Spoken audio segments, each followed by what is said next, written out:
Howdy, folks. Dr. Freedom here with you. Times from Dr. News from in and around the universe that may or may not make you go, oh, ain't it so precious? Or go, oh my God, what a flopping piece of crap. Yeah, the opinions on this episode, the last one, have been very, very divided. And sometimes you have an episode that comes along that you're going to have one, set of the one end of the spectrum where everybody loves it, and then you're going to have the other end of the spectrum where everybody says, you've got to be freaking kidding me. And that's what happened here with the Pting paradox, aka the Tsuranga Conundrum. Me, I just could not find a ground. I guess I couldn't slam on the episode. It was entertaining. But other than that, I was like, it's critters in space. It's also, we've had a lot of people comparing, the little guy to Nibbler from Futurama. Yeah, it's like, I don't know. I couldn't give it anything less than a 7, but at the same time, I couldn't give anything more than that. Sure, it was entertaining, but, but apparently you're never going to hear anything about the Omega files on this on Amino, because I logged in earlier today, and they've taken my video down saying that the thumbnail has violated their guidelines. And I have yet to get an answer on when this video is going to be allowed to be put up, because I'm not changing the cover image on a video, especially when I didn't put it up on their service until after the episode had already aired worldwide and Australia. Basically, it's like Monday morning, like 6 a.m. Yet they won't give me an answer on when am I going to be allowed to put the video up? Facebook, there's 2 channels right now that I always honor their policy, usually, where they don't let you post anything for 24 hours. And I'm sorry, but the Pting image is everywhere. Hey, let me show you. This is my thumbnail for the video that they're claiming is a spoiler. And I'm like, guys, the image of this creature has already been plastered all over the internet and Twitter by the time I even posted a link to this video on Amino. And it's almost as bad as, like I said, last year I put up a picture of a Happy Thanksgiving with a turkey on it, and somebody struck it down because it didn't have Doctor Who in it. And now it's making me seriously question, should I continue with this service further? And I really enjoy being there. We've got like 3,600 followers close to. But it's silly little things like this that make me not want to use it. And then they keep saying, look at the guidelines, look at the guidelines. I shouldn't have to. I haven't had any problems with them before.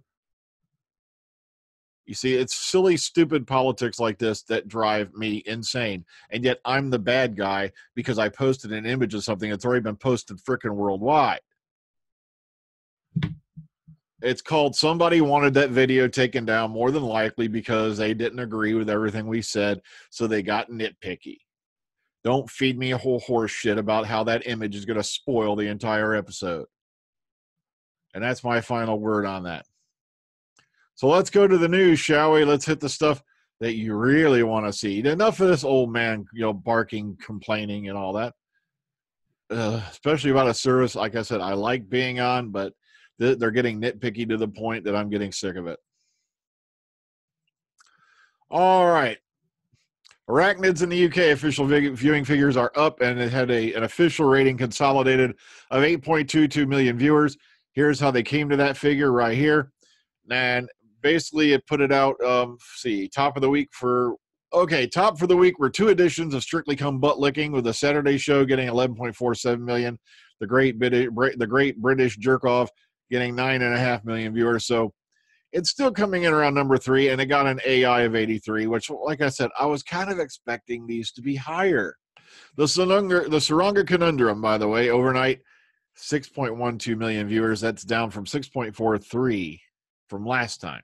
And I believe it was around 6.4 for Rosa on its overnight. But here's the thing. It's still the second highest rated program for Sunday. So it can't be too bad. Come on.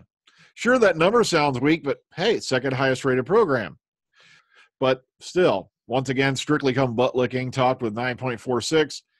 And it just seems to me, we are with 7.5 watching the Great British Jerk Off. Look at their numbers. Even their numbers were down. But at least we beat Corey again. So moving forward. Doctor Who episode 7 and 8.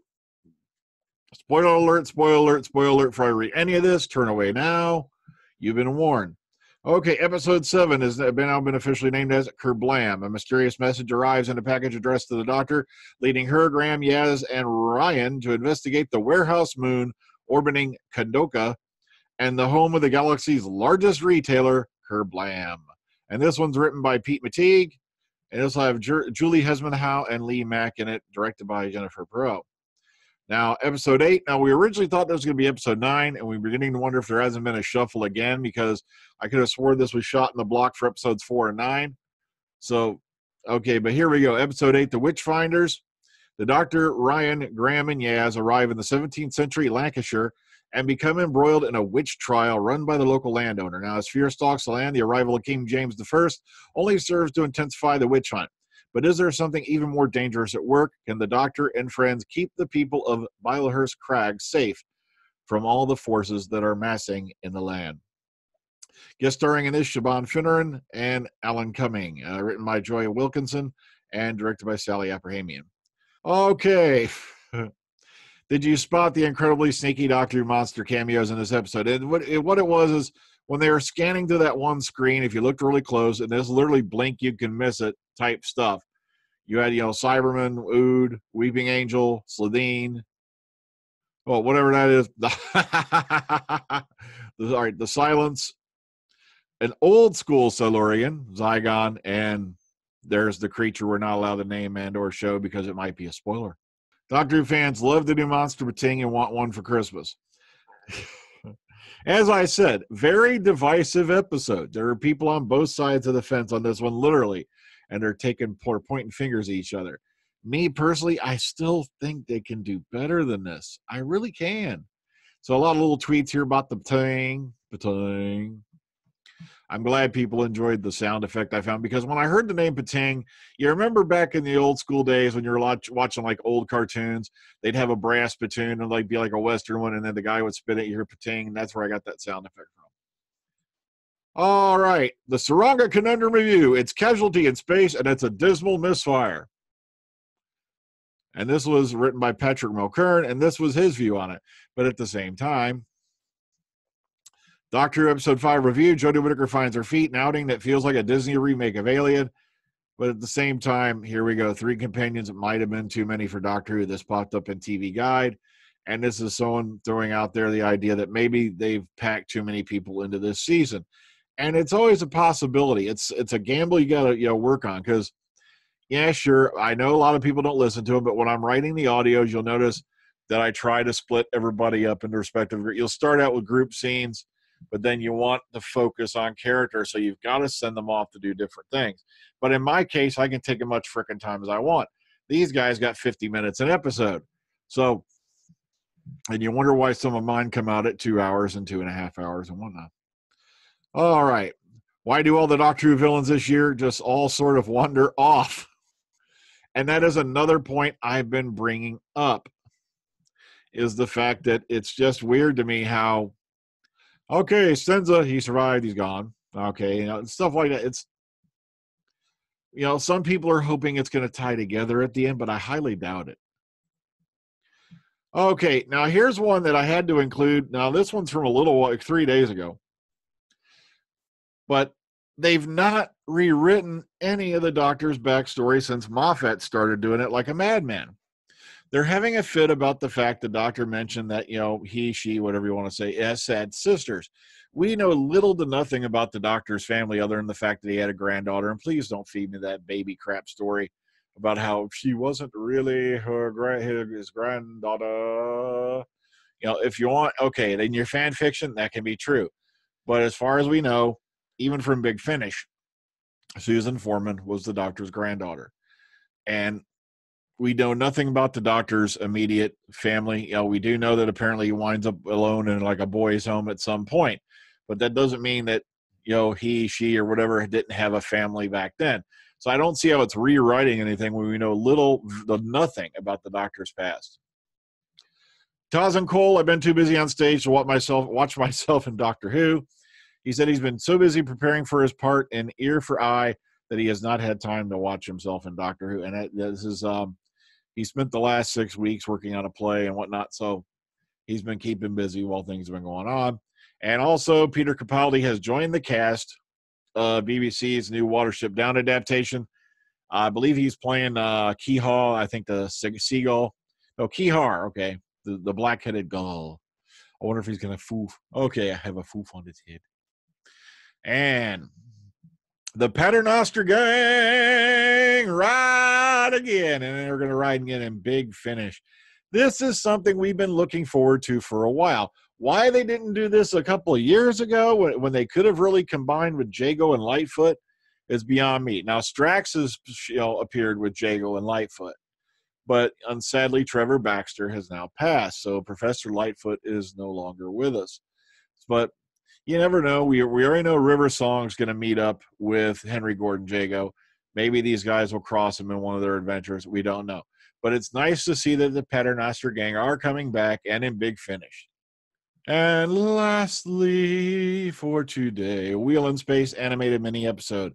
A new animated sequence from the 1968 Doctor Who story, The Wheel in Space, is to get its debut at the British Film Institute South Bank Center this December. Now, the 10-minute sequence from episode 1 of the 6-part story, and that's all it is. It's just 10 minutes from episode 1. The episode has been missing from the BBC archive since it was junked in the early 1970s. Only 2 of the 6 episodes from the story still exist in the archive. Now, they have the audio for all of it, though, if I remember correctly. The newly announced mini-episode is produced by Charles Norton, who produced the animated versions of The Power of the Daleks and Shada. It's directed by Anne-Marie Walsh, who will introduce the BFI South Bank screening, and it will be included on a future BBC DVD. Now, the screening is part of the annual Missing Believe Wipe event at the BFI, marking its 25th anniversary this year. The screening, session 1 on the 15th of December, will also feature previously lost episodes of Vince Hill at the Talk of the Town. Session 2, later that same day, will feature an interview with Philip Morris, who's the man, blah, blah, blah, blah, who cares. Among the clips and shows featured in this session are appearances from Morecambe and Wise and the earliest surviving episode from the first series of the Basil Brush Show. Now, tickets for this event, for the Missing Believe Wipe sessions on the 15th of December, go on sale to BFI members on the 6th of November. So they're going to be up there tomorrow for you guys, and the general public a week later on the 13th, with a joint ticket option available for both sessions. Now, once again, I have nothing personal against the folks on Amino. They've been very, very kind to me. But at the same time, really, there's no time limit as to when you couldn't say, okay, put it up in a week, put it up in 48 hours. No, I waited over 24 hours before I put the Omega files up, as I normally do. But to say that, okay, now, remember, once again, keep in mind, by this time, the episode is aired everywhere, including Australia, and images of the Pting are now all over the internet. Yet my thumbnail is going to spoil it for somebody. Sounds fishy to me, gang. It really does.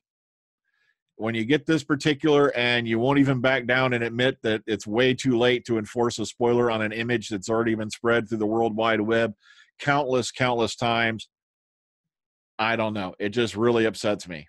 It really does. And it makes me wonder about my future there, and I really don't want to leave there. Well, folks, until next time, please take care of yourselves. Have a good one, and we'll see you out there in Dr. Who land, where apparently, as long as it's a new show, you're supposed to jump up and down and say, hooray!